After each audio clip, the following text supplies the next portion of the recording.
말씀 봉독은 로마서 7장 1절에서 6절입니다. 함께 교독하시겠습니다.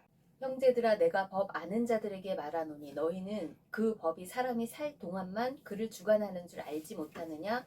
남편이 있는 여인이 그 남편 생전에는 법으로 그에게 매임바 되나 만일 그 남편이 죽으면 남편의 법에서 벗어나느니라. 그러므로 만일 그 남편 생전에 다른 남자에게 가면 음녀라.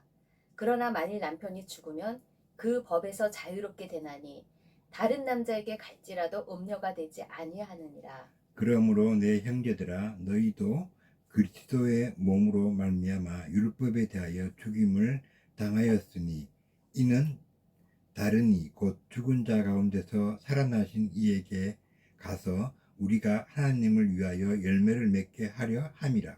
우리가 육신에 있을 때에는 율법으로 말미암는 죄의 정욕이 우리 지체 중에 역사하여 우리로 사망을 위하여 열매를 맺게 하였더니 이제는 우리가 얽매였던 것에 대하여 죽었으므로 율법에서 벗어났으니 이러므로 우리가 영의 새로운 것으로 섬길 것이요 율법 교문에 묵은 것으로 아니할지니라. 아멘. 오늘 말씀 제목은 율법에서 해방되는 삶입니다. 로마서 1장에서 4장은 믿음으로 의롭게 되는 칭의의 선포를 하고 있습니다. 그리고 5장에서 8장까지는 믿음으로 의롭게 된 이 칭의의 선포에 대한 결과들을 설명합니다. 5장은 죽음의 세력, 그 죽음의 세력에서 로마서 5장 1절에 결론을 짓습니다. 그러므로 우리가 믿음으로, 예수님을 믿는 믿음으로 의롭다 하심을 받았으니 우리 주 예수 그리스도로 말미암아 하나님과 화평을 누리자. 죄로 인해서, 죄의 세력으로 인해서 하나님과 화평하지 않았는데 그 죄의 세력을 예수 그리스도의 십자가의 사랑으로, 십자가에서 저주를 다 받으심으로 우리가 예수님을 믿는 믿음으로 막힌 담을 뚫어내시고 그 예수님의 보혈을 의지하여서 우리가 하나님과 화평을 누리게 됩니다. 의가 무엇입니까? 하나님과의 바른 관계, 나와 하나님과의 바른 관계가 예수님을 믿는 믿음으로 선포됩니다. 6장은 죄의 세력, 이 죄의 세력에 대해서, 그리고 7장은 율법의 세력으로부터 다시는 정죄함을 받지 않는다. 그것들에 대해서 로마서 7장, 법이란 단어가 한 23번 나옵니다. 첫 번째로 이 율법의 효력 기간은 언제까지입니까?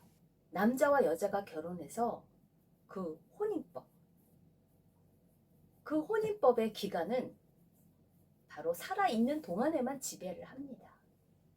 로마서 7장 1절입니다. 형제들아, 내가 법 아는 자들에게 말하노니 너희는 그 법이 사람이 살 동안만, 율법의 효력 기간은 사람이 살 동안만, 죽으면 끝난다는 거야. 살 동안만 그를 주관하는 줄 알지 못하느냐?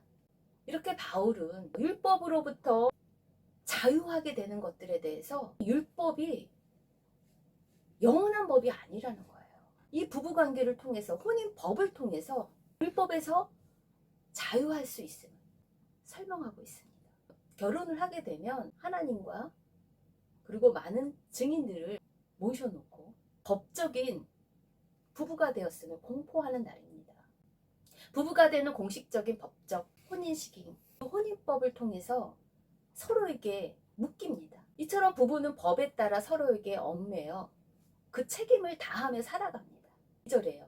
남편 있는 여인이 그 남편 생전에는 법으로 그에게 매임받아야 만일 그 남편이 죽으면 남편의 법에서 벗어나 자유하게 된다는 거예요. 이렇게 혼인법도 한 사람이 죽으면 그 법이 효력이 없다는 거예요. 그래서 두 번째로 법의 기능은 구속력이 있습니다. 그렇지만 그 법의 효력 기간은 살아있을 동안만 해당이 된다는 거예요. 유효하다는 거예요. 그러므로 만일 그 남편 생전에 다른 남자에게 가면 음녀라는 거예요. 법을 위반했다는 거예요. 간음했다는 거예요. 십계명에 간음하지 말라고 하지 않았습니까? 간음죄에 고발을 당합니다. 그러나 만일 남편이 죽으면 그 법에서 자유롭게 되나니 다른 남자에게 갈지라도 음녀가 되지 않는다는 거예요. 이렇게 법의 기능, 구속력을 갖고 있습니다. 매입니다. 상대방에게 의무를 다 해야 하는 것이에요. 그것을 다 하지 않으면 정죄를 받고 법의 심판을 받습니다. 법이 왜 생겼습니까? 한 나라가 성립하는 3대 요소가 있습니다. 국민이 있어야 돼요. 그리고 법이 있어야 되는 거예요. 주권. 그리고 영토, 땅이 있어야지 나라가 성립이 됩니다. 하나님은 하나님의 나라를 이루기 위해서 아브라함을 부르셨습니다. 율법이 생기기 전에 아브라함을 부르시고 그가 하나님을 믿음에 그의 믿음을 의로 여기셨습니다. 그의 믿음을 의로 여기신 그 칭의의 사건, 그 칭의의 선포는 율법이 생기기도 전에, 할례를 받기도 전에 이미 하나님은 그를 선택하고 미리 그에게 언약하셨습니다. 너의 씨로 인해서, 약속의 자녀로 인해서 많은 별과 같은 후손이 나올 것이고 믿음의 상속자 나올 것이라고. 아브라함을 통해서 그 족장 시대에 아브라함이 100세에 하나님이 말씀한 대로 믿음대로 이삭을 낳았고 이삭이 야곱을 낳았습니다. 그래서 이스라엘의 민족이 출현됐습니다. 백성이 많아졌습니다. 이 족장 시대 창세기에 국민이 생긴 거예요. 그리고 두 번째로 법입니다. 출애굽 시대에 백성이 많아짐으로 인해서 그 애굽의 종살이에서 하나님께서 구원하셔서 출애굽 시대의 광야에서 그들에게 법을 주셨습니다. 민족의 지도자인 모세가 십계명을 하나님 앞에서 받지 않습니까? 십계명의 골자가 무엇입니까? 하나님 사랑, 이웃 사랑입니다. 7번째 계명이 간음하지 말라. 이 계명이 있습니다. 배우자가 살아있는 동안에만 효력이 있습니다. 죽으면 이 법도 유효기간이 끝납니다. 이 법의 기능이 바로 구속력을 갖고 있다는 거예요. 그래서 이 법이 생긴 건 구약의 출애굽기, 레위기, 민수기에 이 법에 대해서 이야기를 하고 있습니다. 이 율법에 대해서 613가지의 법이 나옵니다. 이 613가지의 법에서 하지 말라는 게 365개가 있습니다. 하라는 거는 248개예요. 하지 말라는 법이 더 많지요. 365개. 토탈 613개의 법이 창세기, 출애굽기, 레위기, 민수기, 신명기에 하나님의 법이 나옵니다. 기록되어 있습니다. 이것을 다 지킬 육체가 완벽하게 지킬 육신이 있나요? 없다는 것이에요. 그리고 국가성립 3요소에 영토가 있죠. 그것을 모세오경, 신명기, 여호수아에서 가나안 땅을 그들이 정복을 해서 이스라엘 나라의 성립이 되어지는 것을 구약을 통해서 성경에 말씀한 것을 우리는 보고 있습니다. 이러한 율법이 나라를 이루는데 그리고 주권을 회복하는데 공의와 정의가 실현되어서 질서가 세워져서 이 법이 생겨났습니다. 그래서 갈라디아 흩어진 교회들에게 사도 바울이 이야기를 합니다. 그럼 율법이 무엇이냐? 갈라디아서 3장 19절이에요. 율법이 왜 생겨났느냐?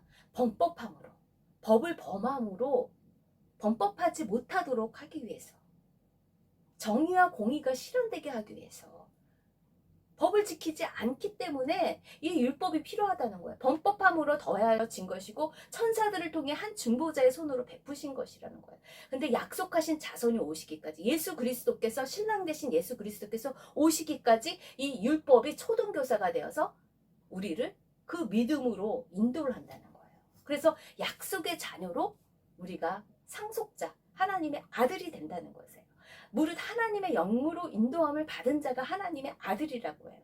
믿음이 오기 전에, 예수 그리스도가 오는 그러한 믿음을 갖기 전에 우리는 이렇게 율법 아래 매여 있다는 거예요. 그래서 그것에 종로를 타고 있고 그것에 계시될 믿음의 때까지 우리는 갇혀 있었다는 것이에요. 그래서 율법과 우리에 대해서 이야기를 합니다. 그러면 법의 완성자는 누구냐? 율법의 완성자는 누구냐? 바로 예수 그리스도라는 거야. 7장 4절. 그러므로 내 형제들아, 너희도 그리스도의 몸으로 말미암아 율법에 대하여 죽음을 당하였으니 이는 다른 이 곧 죽은 자 가운데서 살아나신 이에게 가서 우리가 하나님을 위하여 열매를 맺게 하기 위해서 우리는 율법에 대해서 죽었다는 거예요. 육신을 따르지 않고 그 새 법, 그 새 법이 무엇입니까? 로마서 8장 1절이에요.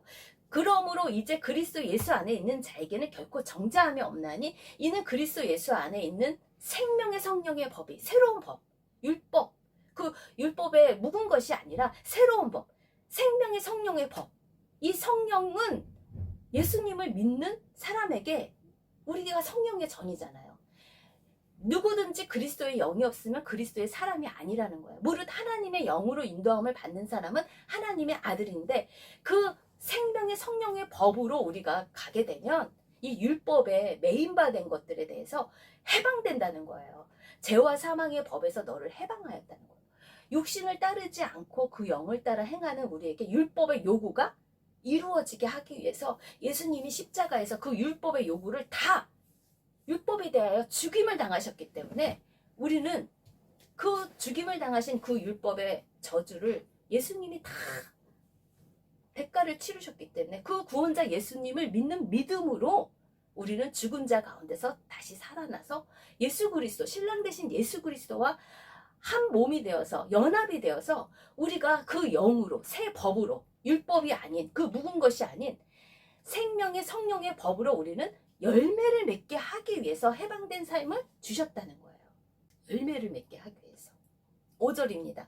우리가 육신에 있을 때는 이 율법 613가지의 율법을 다 지킬 수가 없습니다. 율법으로 말미암는 죄의 정욕이 우리 지체 중에 역사하여 우리로 사망을 위하여 열매를 맺게 하였다는 거예요.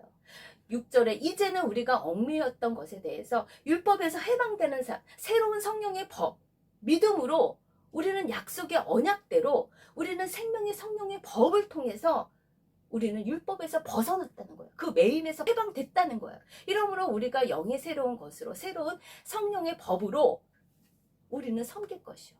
옛법을 지키는 것보다 새로운 법이 업그레이드 돼서 생기면 그 법을 우리가 따르잖아요. 현재가 중요하잖아요. 현재의 새로운 법을 따르지 않습니까? 그것을 율법을 완성시키신 분은 바로 예수 그리스도라는 거예요.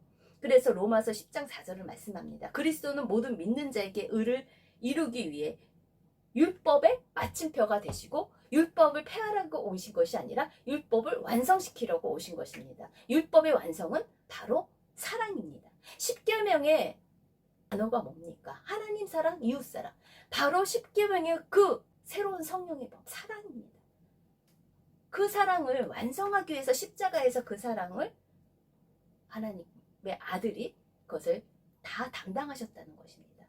이 법의 완성을 통해서 우리는 해방되었다 하고 자유하게 법을 지키지 않고 그렇게 사는 것이 아니라 그것에 대해서 열매를 맺게 하기 위해서 우리에게 해방을 주었다는 것을 생각하고 우리는 마지막으로 요한복음 8장에 가늠하다 잡힌 여자를 통해서 율법을 완성시키신 그 예수님을 볼 수가 있습니다. 율법을 완성시키신 그 요한복음 8장을 보겠습니다. 서기관들과 바리새인들이 음행 중에 잡힌 여자를 끌고 왔습니다. 가늠한 여자를 끌고 왔는데 모세는 율법에 이러한 여자를 돌로 치라 명하였거니와 선생님은 그러면 어떻게 생각하십니까? 하니까 예수님이 말씀하십니다. 죄 없는 자가 돌로 쳐라. 여기에서 율법을 다 지키고 죄가 없다는 사람이 이 여자를 돌로 쳤겠습니까? 아닙니다. 예수님은 율법의 완성자입니다. 그 여자에게 말씀하시죠. 나도 너를 정죄하지 않는다. 왜?